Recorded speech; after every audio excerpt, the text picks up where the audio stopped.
তো আজকে আমি একটু আমার বাড়ির সাফ সাফাই করছি। আগামীকাল আমাদের জন্য আরো একটা বড় উৎসব।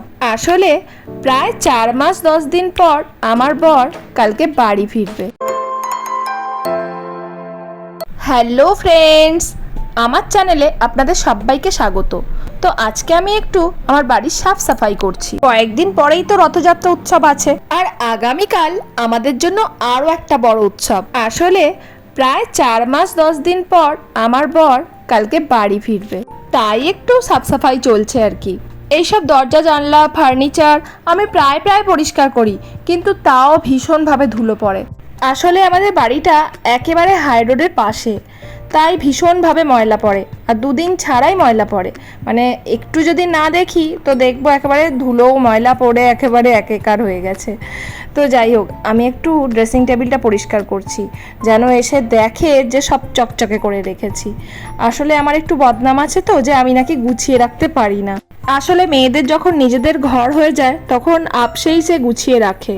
তো এই যে দুটো ফুলদানি দেখছেন, এই দুটো ফুলদানি আমার বর আমাকে গিফট করেছিল। এই বড় ফুলদানিটা বোধহয় আমাদের কোনো একটা বিবাহবার্ষিকীতে, আর এই যে ছোট ভাঙা ফুলদানিটা এটা বোধহয় আমার কোনো জন্মদিনে আমাকে গিফট করেছিল। ভেঙে গেছে, মানে বাচ্চারা ভেঙে দিয়েছে, তাও আমি রেখে দিয়েছি। আসলে ওর দেয়া সবকটা গিফট আমি এইভাবেই রাখি। তো ভেঙে গেছে, তবু এটা আমার প্রিয়, তাই এটা এখানেই সাজিয়ে রেখে দিয়েছি। তো ঘরের সাফ সাফাইয়ের কাজ করতে করতে আবার এসে রান্নাও করছি। আসলে একা মানুষ তো, রান্না তো করতেই হবে দুপুরের, নাহলে খাবো কি। বাচ্চারাও ভীষণভাবে ডিস্টার্ব করছে, তবু আমাকে রান্নাও করতে হবে, আবার এদিকে পরিষ্কার পরিচ্ছন্নও রাখতে হবে। তো আজকে মাসি আসবে, তাই আজকে অনেক রকমই রান্না করছি। সয়াবিন, ডাল, শাক, আরও একটা মাড়ির শাকের চচ্চড়ি, তো অনেক কিছুই করছি। তো এইখানে দেখুন আমি এখন ডাকাত দলের সর্দার হয়ে গেছি। ভাববেন না যে আমি সত্যি ডাকাত দলের সর্দার। আসল কথা, আমি ঝুল ঝাড়ছি, আর ঝুল ঝাড়ার জন্য আমি মাথায় ভালোভাবে ওড়নাটাকে ঢাকা দিয়ে দিয়েছি, না হলে আবার মাথায় এক গাদা ঝুল পড়বে। আসলে এক গাদাও ঝুল নেই, আমি প্রায় ঝুল ঝেড়ে দিই। আর আজকেও একটু, যেহেতু বর আসবে সাফ সাফাই করছি, তো আজকেও একটু ঝুলটা ঝেড়েই দিচ্ছি। খুব একটা ঝুল হয় না আমার বাড়িতে। তো যাই হোক, আমি এখন টিভিটাও একটু পরিষ্কার করে দিচ্ছি। আসলে এই সব জিনিসগুলো না, যেগুলো একটু কালো কালো চকচকে, সেইগুলোর ওপরে বেশি দেখেছি ধুলো পড়ে। আর এই যে আমাদের সিংহাসন, আমি তো পুজো করবার সময় প্রায় 1 দিন 2 দিন ছাড়াই ভালো করে পরিষ্কার করি ন্যাকড়া দিয়ে, কিন্তু তার সত্ত্বেও কিভাবে যে এত ধুলো পড়ে। আসল কথা, রোডের ধার তো, সেই জন্যই হয়তো এত ধুলো পড়ে। তো ভালোভাবে আমি পরিষ্কার করার চেষ্টা করছি, কারণ এইসব জিনিস একটু পরিষ্কার না রাখলেই কীরকম যেন দেখতে হয়ে যায়। তো আমার বর তো এসে সবার আগে তো চান করে নিশ্চয়ই পুজোই করবে।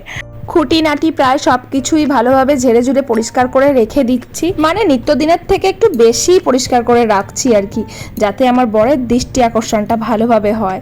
জানেন, আগে যখন আমি বাড়িতে থাকতাম, মানে যখন বাচ্চারা হয়নি, তখন ও প্রায় ছুটি আসতো 1.5-2 মাস ছাড়াই।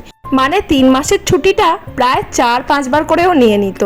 তো আগে যখন আসতো তখন সারপ্রাইজ দিয়ে আসতো, মানে হয়তো বলতো আমি যাচ্ছি রবিবার, কিন্তু আসতো শনিবার নাহলে শুক্রবার।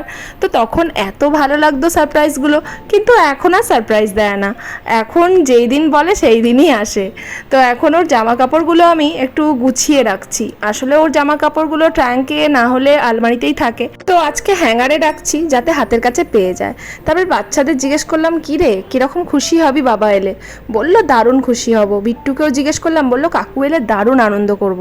তারপর ছোটোটাকে জিজ্ঞেস করলাম, ছোটোটা তো আর বুঝতে পারছে না বাবা কালকে আসবে, তো বদমাইশি করলো। তো বাবা এলে যে ও কী করে সেটাই হচ্ছে আমাদের দেখার। তো অবশ্যই আমি কালকে ভিডিও দেবো যে ওর বাবা এলে ওদের রিয়াকশানটা কী হয়।